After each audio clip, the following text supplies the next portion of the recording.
এই ভিডিওতে আমি শেয়ার করব আমার ডিজিটাল প্রোডাক্টের জার্নিতে আমি একটা ভুল করেছি এবং কিছু প্রোডাক্ট আসলেই ফেল করেছে এবং এর কারণ কি সেটা আমি আরেকটা ভিডিওতে বলেছিলাম। আজকের ভিডিওতে বলবো যে আমি এই প্লেলিস্টে আরেকটা ভিডিও বানিয়েছিলাম যে কিভাবে অন্যের অথরিটি ইউজ করে, অন্যের এডুকেশনটা ইউজ করে আমরা ডিজিটাল প্রোডাক্ট সেল করতে পারি।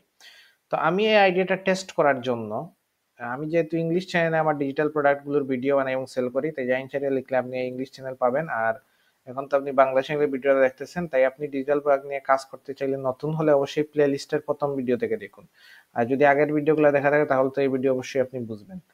তো অন্যের অথরিটি মানে কি, অন্য মানুষের একটা অডিয়েন্স আছে, সে অন্যকে এডুকেট করতেছে। আমি এখানে ওই প্রোডাক্টের একটা টেমপ্লেট বা কিছু একটা সেল করব, যেটার উদাহরণ আমি আগের ভিডিওতে দিয়েছি, তাই আমি এটা রিপিট করতেছি না। তো কিন্তু আরেক ধরনের অথরিটি আছে যারা ফেমাস মানুষ, যাদেরকে মানুষ অনেক চিনে, যাদেরকে মানুষ অনেক ফলো করে, তাদের ওয়েবসাইটের টেমপ্লেট দিলে কি সেল হয় কিনা এই বিষয়টার জন্য আমি আমার ইংলিশ চ্যানেলে একটা ভিডিও বানাই।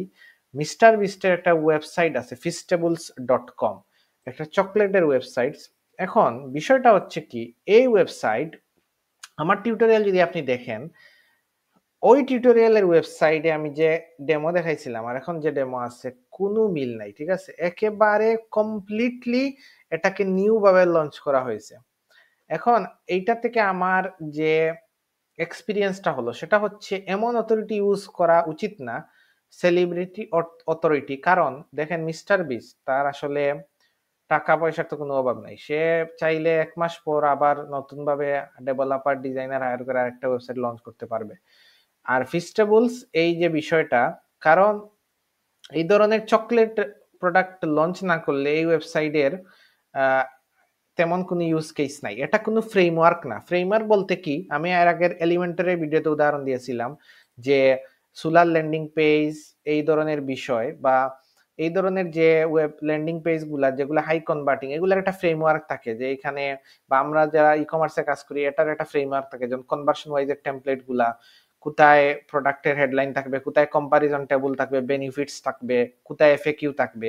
এই ফ্রেমওয়ার্ক ফলো করে মানুষ তার প্রোডাক্ট দিয়ে যে কোনো product page, landing page design করবে। এই ফ্রেমওয়ার্কটা ইউনিভার্সাল এবং অনেক ক্ষেত্রে শুধু নতুন নতুন কিছু এডিশনাল জিনিস যোগ হয়, 90%ই সেম থাকে। কিন্তু সেলিব্রিটিদের যে অথরিটি বা তারা যে ওয়েবসাইট বা তারা যে প্রোডাক্ট সেল করবে, এটা তারা চাইলে ফ্রেমওয়ার্ক ইউজ না করে পুরোপুরি নতুনভাবে আবার ওয়েবসাইটটা তারা ডেভেলপার হায়ার করে ডিজাইন করতে পারে, যেটা মিস্টার বিস্টের এই ফিস্টেবলস এর ক্ষেত্রে হয়েছে। সে পুরোপুরি ওয়েবসাইটের ডিজাইন, প্রোডাক্ট পেজ, হেডার সব কিছু কমপ্লিটলি চেঞ্জ হয়ে গেছে। তাই এই ভিডিও যারাই দেখবে তারা দেখবে যে বর্তমান ওয়েবসাইট আর আমার টেমপ্লেটে কোনো মিল নাই, তাই ওয়েবসাইট কেনার প্রশ্নই আসে না। প্লাস এলিমেন্টর দিয়ে অনেক পেজলাই দিয়ে এই ধরনের অনেক অ্যানিমেশন, অনেক কিছুই তো সেম টু সেম করা যায় না। তাই বলতে পারি যে আমরা এই টেমপ্লেটটা আসলেই ডেড। আমি যে ৩-৪ ঘন্টা পরিশ্রম করে এই টেমপ্লেটটা ডেভেলপ করলাম, সেটা থেকে আসলে কোনো সেল আসবে না। তো এই ধরনের সেলিব্রিটি অথরিটি ইউজ করা উচিত না। ফ্রেমওয়ার্কের অথরিটি বা এডুকেশনাল অথরিটি চাইলে আপনি ইউজ করতে পারেন। উদাহরণ হিসেবে বলা যায় যে আরেকটা ওয়েবসাইট আছে, আমরা আপনারা জানেন কিনা, যে বিরাট কোহলির একটা ব্র্যান্ড আছে 18, ঠিক আছে? সবকিছুর একটা ব্র্যান্ড আপনি এখানে পাবেন।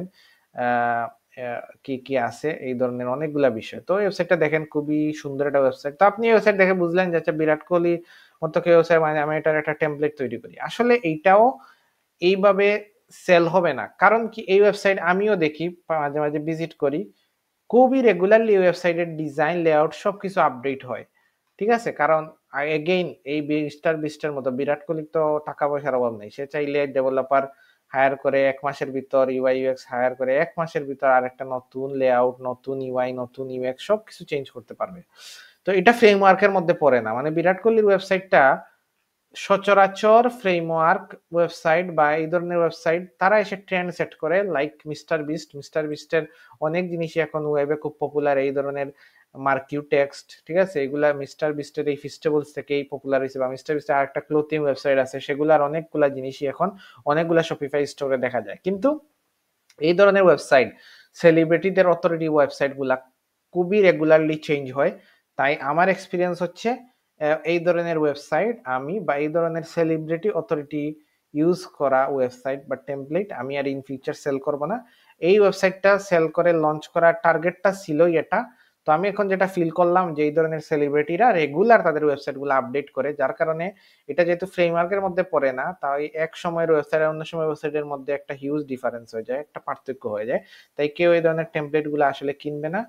সো এটাই হচ্ছে বিষয় এবং এটাই হচ্ছে আমার একটা এক্সপেরিয়েন্স আপনাদের সাথে শেয়ার করলাম। অনেকেই যে অথরিটি ওয়ালা ওয়েবসাইটটা ভিডিওটা বানিয়েছিলাম যে অন্যের অথরিটি ইউজ করে কিভাবে ডিজিটাল প্রোডাক্ট সেল করবেন, অনেকের মধ্যে এই আইডিয়াটা চলে আসতে পারে যে যেকোনো সেলিব্রিটির একটা ওয়েবসাইট বানালেই হয়তো সেল চলে আসবে। আসলে বিষয়টা সেরকম না।